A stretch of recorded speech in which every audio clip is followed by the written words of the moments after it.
This is CTV News. It's been a staple in the BC television news market, but CTV Vancouver's weekday nooncasts and weekend casts have been cut.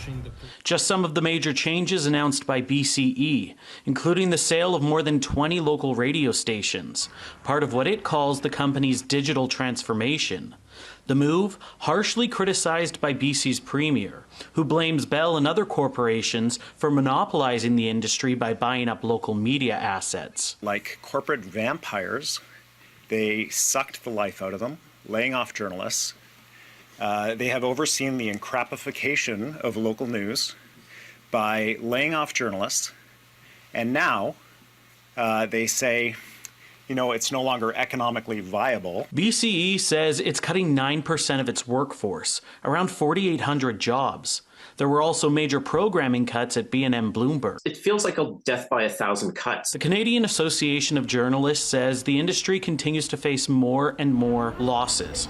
BCE previously laid off 1,300 people in June. You know, I think where this really hits deep is in small and local communities where there may not be, you know, a town newspaper anymore, or, you know, you're missing a lot of people and you're not getting really important information out to people. That in BC, Bell has sold all 21 of its radio stations outside of Vancouver and Victoria, stations stretching from Kelowna to Fort St. John and Dawson Creek, including Virgin Radio Kelowna and AM 1150.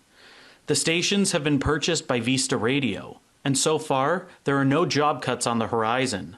I think that certainly not in year one, but year two going forward, I think the reverse would be the goal. I think that we would be adding people, not taking away. Edwards says local media is his focus. Done properly, a local radio station is frankly a mirror of the community, and that's kind of what we position ourselves to be. Meanwhile, Premier Eby has called on Ottawa to intervene, further digging into BCE. The fact that they cannot find it possible, with all of their MBAs, to operate a few local news stations in British Columbia to ensure that people get accurate, impartial, reliable information is such an abandonment of any idea of corporate responsibility. Vista's acquisition of the radio stations is expected to take up to a year to complete, first needing approval by the CRTC. But the television cuts were effective immediately. Joel Ballard, CBC News, Vancouver.